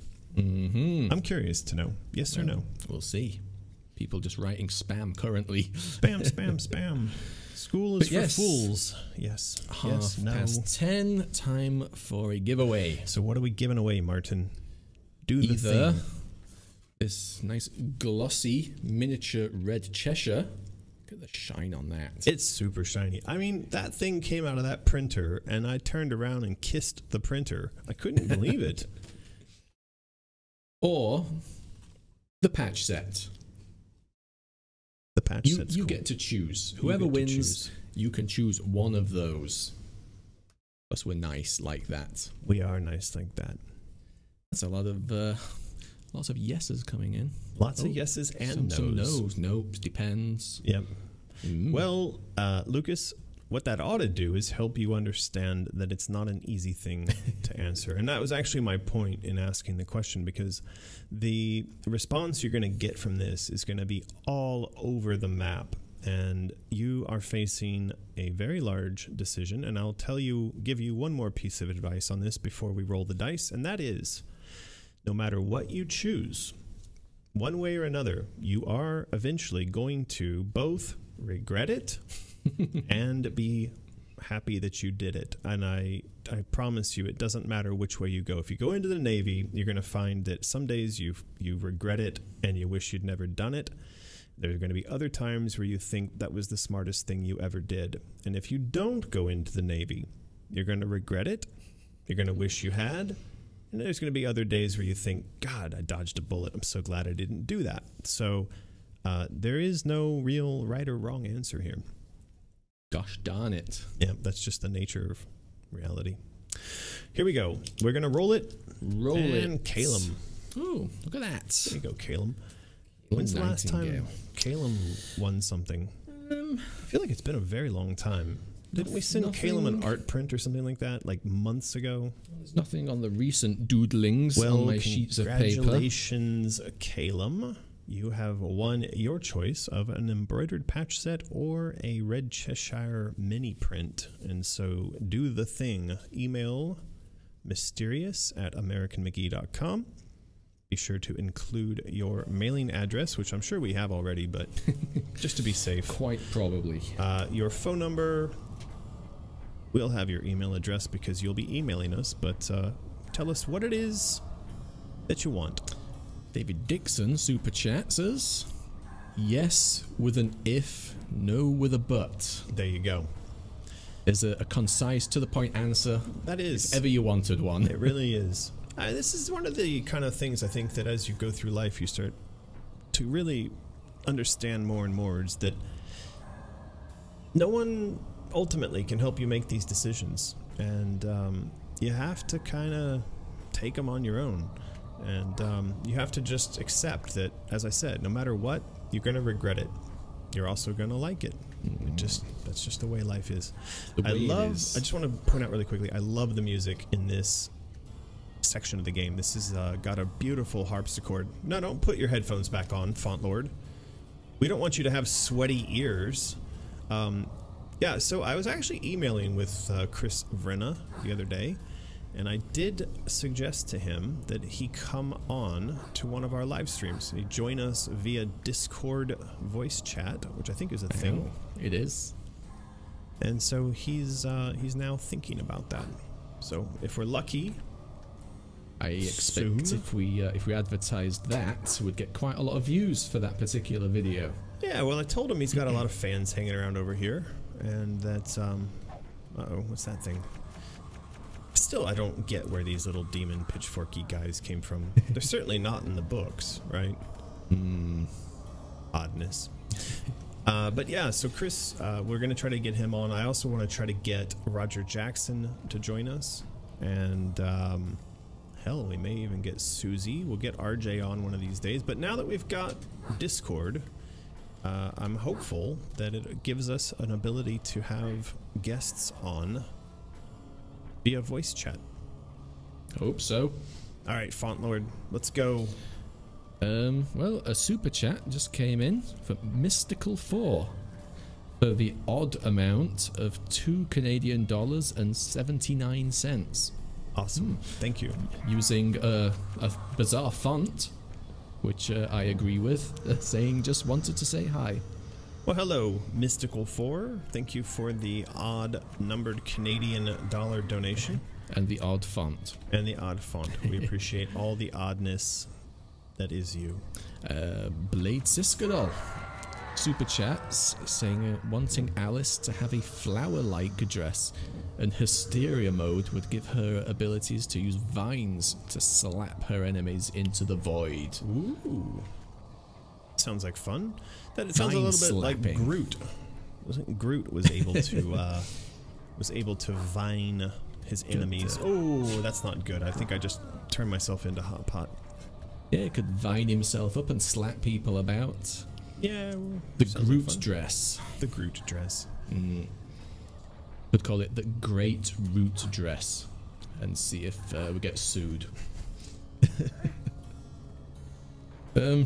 Going back to the list of questions. Again, this is for the clown circus dress. Taylor Goen. I think this dress has potential. I would ditch the muddy colours and stick with vibrant black, red and white.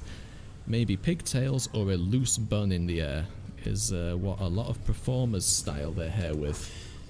Yeah, I like Taylor's comment because it lines up perfectly with my sense that the colors need to be more primary, as are the colors on the outfits worn by the Tweedles. And so, yeah, we're on the same page there, Taylor. We are. And Magus saying, well, he actually did a link which isn't going to work on a sheet of paper, but you can try. I did. I tried last week. It didn't work. No, it's not opening. Yeah. But yeah, similar just suggests that maybe it could be more like Harlequin clowns. The dress, yeah, like the diamonds on the dress and whatnot. I have seen some comments where people were suggesting that the style be made closer to what would have been relevant in the Victorian era, and so that's certainly a valid bit of feedback. It is. Also, Sure. Harlequin on the Amiga, fantastic game. Really loved it. Jay super chat says, thank you, Jay.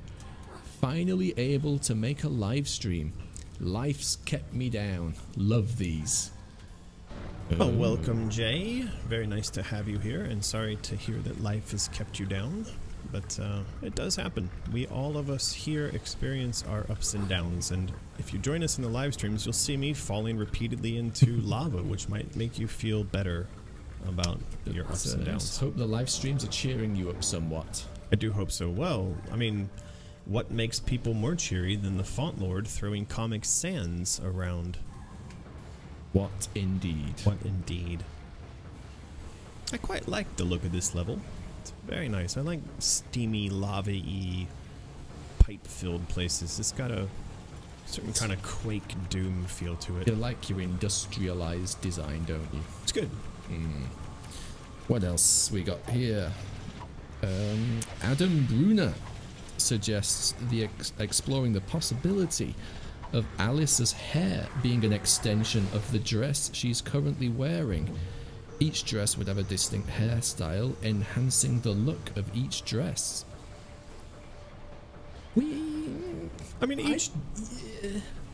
I don't mind it, but whenever we have any kind of discussion about the dresses, the hair seems to be a sticking point on a lot of them. It seems people don't tend to like messing with Alice's just long, straight hair. Yeah, I think there have been some variations on her hair that people love. So, for instance, the Harvest dress, the Death dress, as it were, has got in its sort of chaos mode a very chaotic hair flowing out of it, and people seem to be positive about that.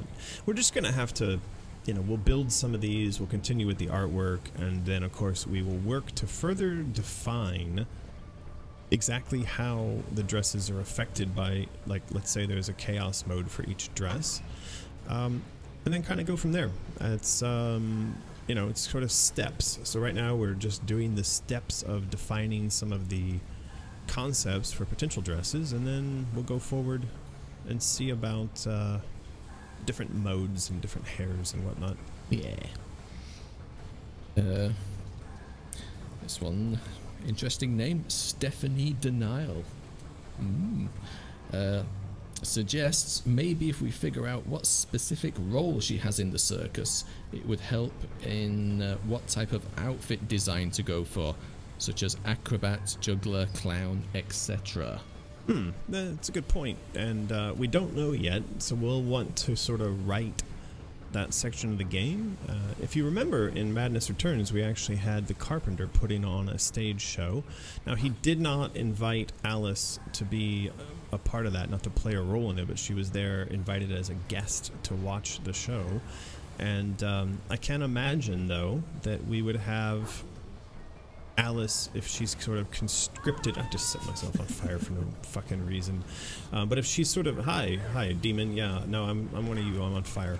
But if she is sort of conscripted into the circus, then what is she? Acrobat, clown, lion tamer, singer. A lot of options. There is. I'm getting a leg bath from Lulu. Awesome. She loves doing that. She does. You might want to stop her, though, because I think we can all hear that. Can you? Yep. Yeah, she's gone now. Mystical 4 super chats again. I subscribed. Smiley face. Thank you. Thank you.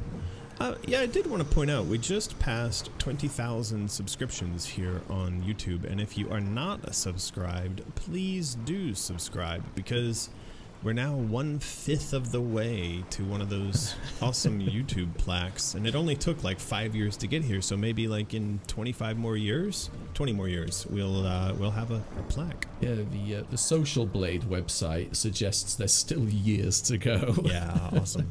But anyway, your subscription here, I guess it matters. It does. They all count. They all add up.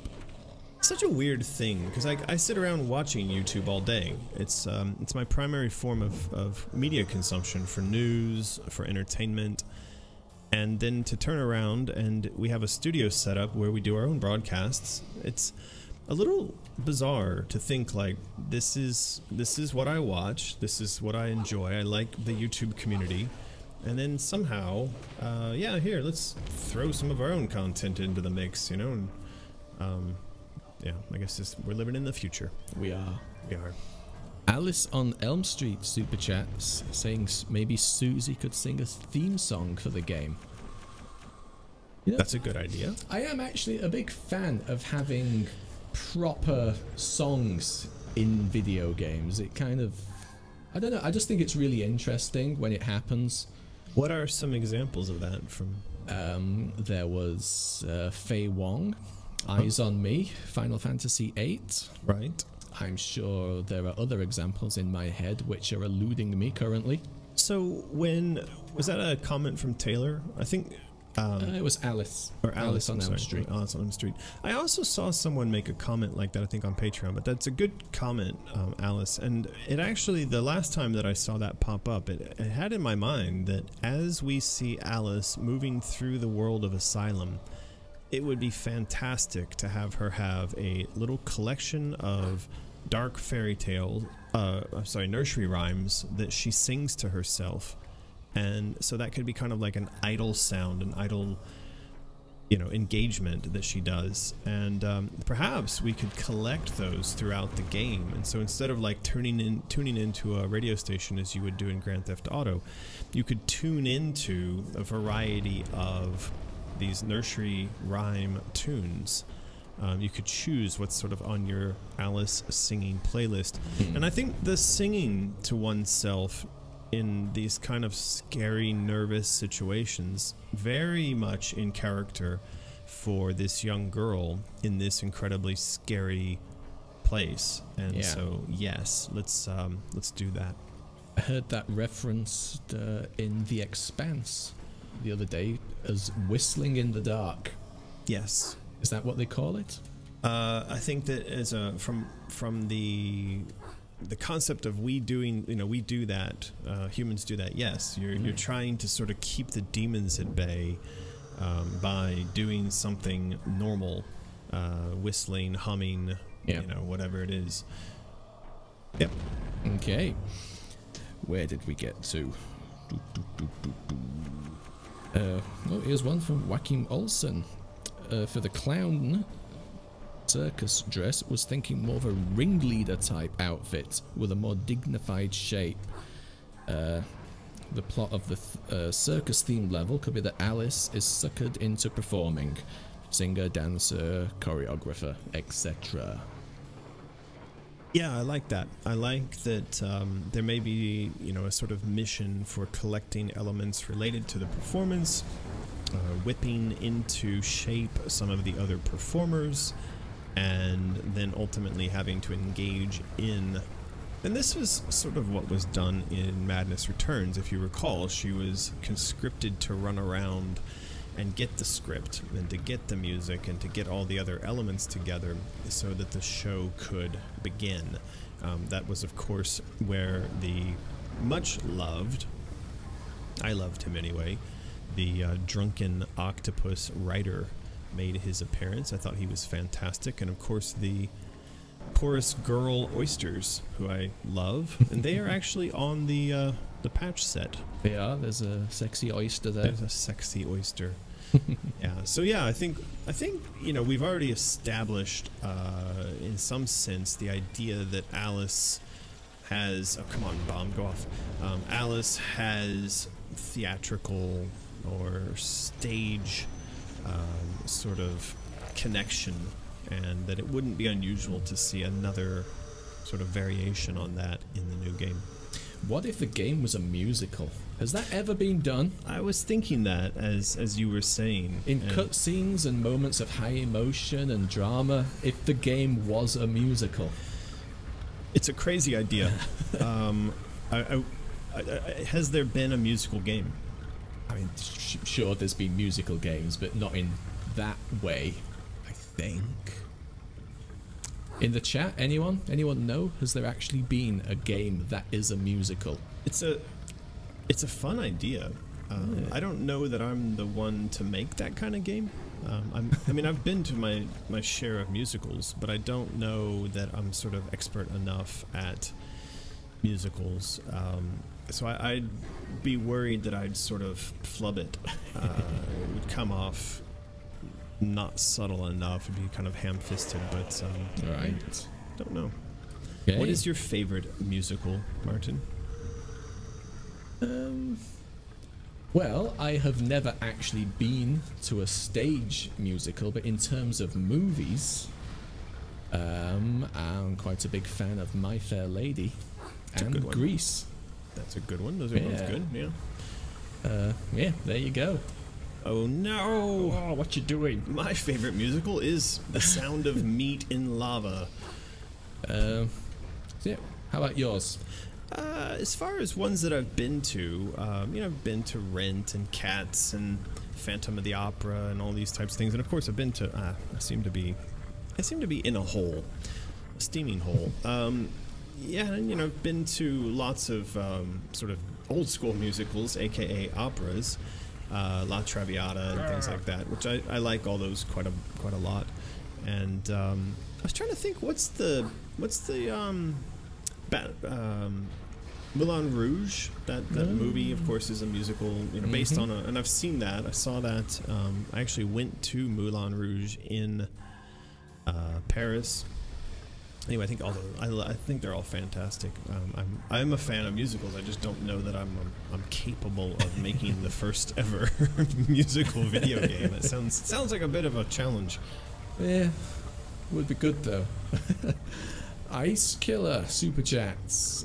Can we have a non-canon stage filled with all the jokes and running gags from live streams, Patreon, and Discord? That would be really fun. Maybe like a DLC. I like stage. That idea a lot. Yeah. Sailing down the river on Greg's junk. That would be awesome. Etc. I like that a lot. Good one. Maybe. So, did you see anyone in the chat suggest if there's ever been a musical video game? I did not. Saw some people mentioning their favorite musicals. I didn't see if anyone had mentioned that. Not only would it be fantastic just from a creative standpoint to actually figure out how to make a musical game work, like a game as a musical work. What would also be really cool is if we built something like that, and just for the sake of showing that gamers and gaming culture is as diverse as we all understand it to be, to see it succeed like crazy. You know what I'm saying? Like if a musical game came out, and look, I mean, it would be fucking violent as hell. It would be bloody. It would be, horrific, but it would be a musical. And if it came out and it did really well, it would do a lot to kind of silence the critics of games who seem to suggest that there's not much to them and they're all just sort of murder death fest. Of course, I did just say it would be super violent and bloody, but you get what I'm saying. It would maybe show us up as having a culture more akin to the sort of sophisticated culture that the New York Times seems to think we're all lacking in. Yes. Yeah. Anyway, I don't know if I fully articulated that sentiment, that thought, but I hope you guys all understand what I'm saying. I'm sure they did. Someone says, I don't think I've ever seen a violent musical. We'll go check out Johnny Depp in Sweeney Todd. Sweeney Todd is an incredibly dark and violent musical. He eats people. Know that you can get much darker than that. He makes pies out of people. I think I heard like stories or rumors or whatever that people actually went to watch that movie and they didn't know it was a musical and they walked out. Yeah, well, they did a kind of like tricky marketing on the thing, because I think they were concerned that people obviously wouldn't go to see it if they knew that it was a musical. And that's unfortunate, because they probably shot themselves in the foot by misrepresenting to the audience what it was. They might have had a lot more people going into the theaters to see it if they'd represented it correctly in the trailers. Maybe. You see publishers doing stupid stuff like that all the time. Ghibli Girl 29 suggests the circus dress would look better with a tutu. It would better suit a young clown. Maybe a makeup change, and tells us to check out Amanda Palmer from the Dresden Dolls, particularly her eyebrows.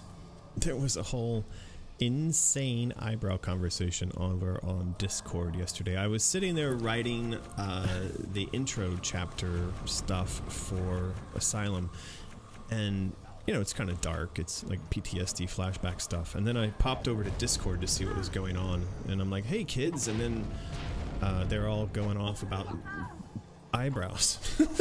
It's like, what the fuck? What are you guys doing? But it's good to see. It's good to see there's a healthy community and there is conversation already going on there. It's fantastic. Yeah.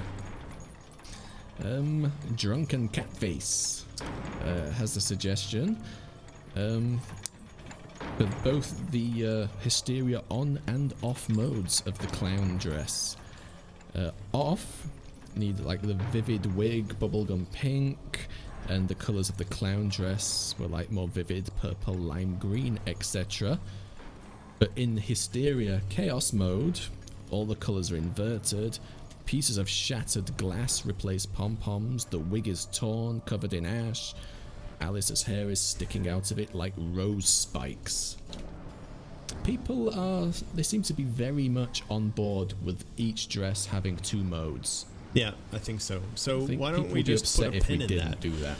Let's put a pin in that. Let's put it up on the wiki, and let's suggest that all the dresses have two modes. And as Taylor super chats, $2, thank you, and stresses that brows are important.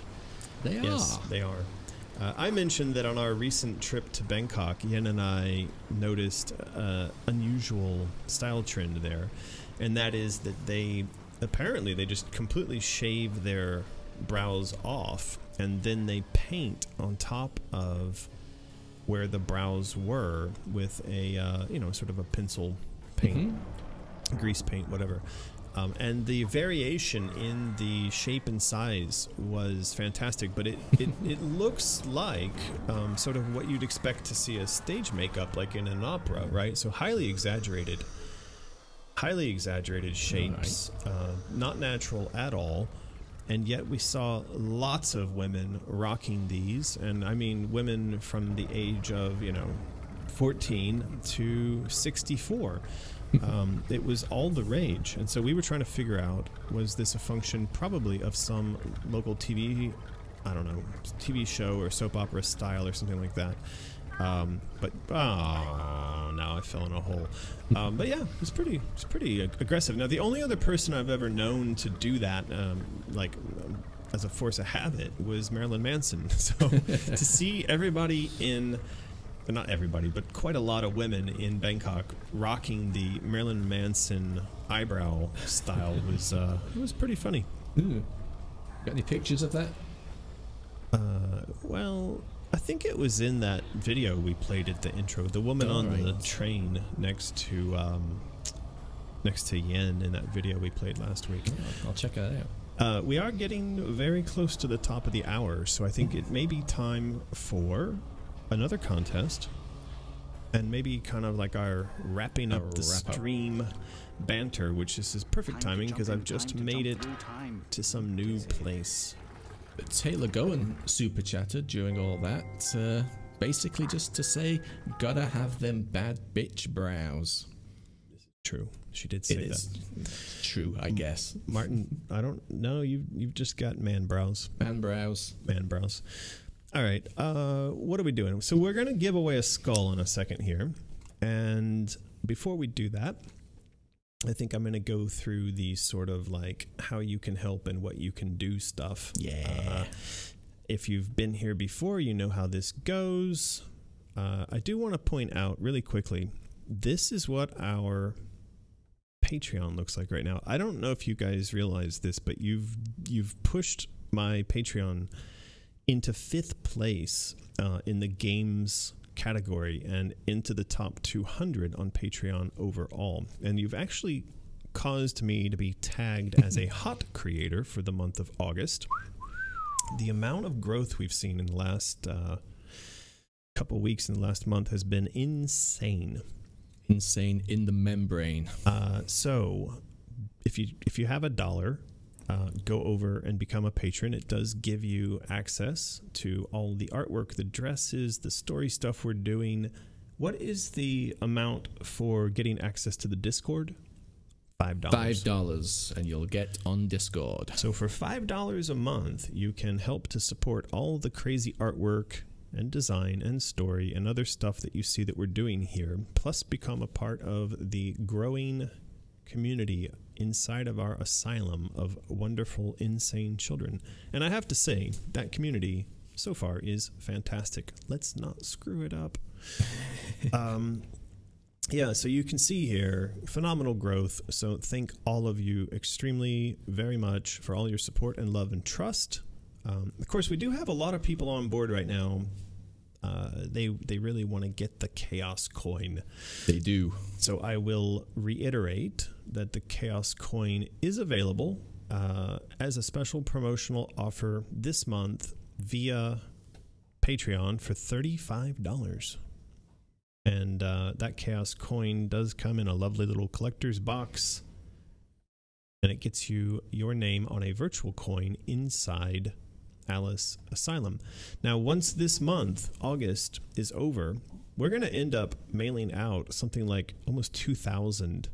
There's quite a lot. 2,000 of these coins. But once the coin is gone, this promotion on Patreon, then the only way you'll be able to get this will be to purchase it directly over on Mysterious. And at some point, we'll jack the price up even further if we do some sort of a crowdfunding offer. So you want to get it today. Right now is the cheapest it will probably ever be over on Patreon. And let me just state really quickly here. It's super simple. Go to Patreon, sign up for $35 now, stay there until September 17th. And that's it. That's it. You've got the coin. And at that point, you can cancel your pledge. You could drop down to $5 a month. You can whatever. Please don't ask any more questions about how this works. Been a lot of questions. Mostly, oh my God, am I too late? No. You're not too late, but you better move now. So yes, yeah. Is there 31 days in this month? There are 31 days, so you want to get in 8 days left. There you go. Wow. So there you go. So go and get the coin now. Not only does it get you some very cool collector item, but it also puts money towards all the artwork and design and story and all the other stuff that we're doing. So it does. There you go. The other thing that you can do is you can go over to my website, and please do, if you've not yet, sign up for the mailing list. The bigger that mailing list is, the better it is for us when we go out to talk to investors and publishers. You can also follow me on various social media platforms, YouTube, Twitter, Facebook. I'm also on Instagram. Still need to add Instagram to that list of icons. You'll need to do that. Of course, this is Patreon, so go become a patron. You get at some of the levels, you can also get art prints every month or every 3 months. So there is all kinds of cool stuff going on over on Patreon. And last but not least, there is Mysterious, where you can purchase t-shirts and wallets and art prints and Greg's junk. Like literally all sorts of flumph. You can literally purchase Greg's junk. It's still there. It's still there. Okay. And it sells. I don't know who the hell buys another man's junk, but there you go. Anyway, thank you for listening to me spam. Yes. All that stuff. Okay. You get to ask the question for them to spam the They've already chat. spammed. I think it's fine now. I think we're good to go. You're good to go. Okay, well, we're going to roll it, and this roll is for what, Martin? It's for that right over there, the Memento Mori Skull o' Death. It is the Memento Mori skull. Rawr. So I don't know if all of you know what a Memento Mori is, but it is a reminder of the impermanence of existence. And so when you are dealing with frustration or just life in general, something like this is meant to remind you There's the collector card that I designed yesterday. Looking good. It's pretty cool, and it's going to get printed out on our awesome new printer. Anyway, it's meant to remind you of impermanence, and therefore that not to take anything too seriously. So anyway, we're giving away a little skull you can hold in the palm of your hands. And Nightbot says that this will go to... This will go to Gary Nelson Jr. Nelson Jr., well done. Congratulations, Gary Nelson Jr. So if you could please email to mysterious@americanmcgee.com with your mailing address, your phone number. Please remind us that you won a skull, and we will get that mailed out to you right away. Hopefully not too junior. We had a couple of people reject prizes, haven't we? We have. Saying they're like too young to give us their address or something or other. This is true. So, yeah, there you go. But anyway, if you'd like your very own Memento Mori skull, Gary Jr., please do email us with all of the information that we need in order to ship that to you. Again, it's mysterious@americanmcgee.com. Send your mailing address, phone number. We'll have your email address, but also be sure to include that you won the skull. The skull. That is it for today's stream. Thank you so much for joining us. That went by pretty quickly, I think. It was painless. It was painless. Martin and I are going to be doing a bunch of packing today, but we may see you packing today. We may see you over on the Discord later today or tonight. Yeah. And we certainly hope you will come back and join us next week. For sure, there will be me, Martin, Lulu, more art, more story, and more feedback and comments from our insane children. So I think so. There you go. All right, guys. Right. Thank you so much. We are going to sign off. See you later. Bye-bye.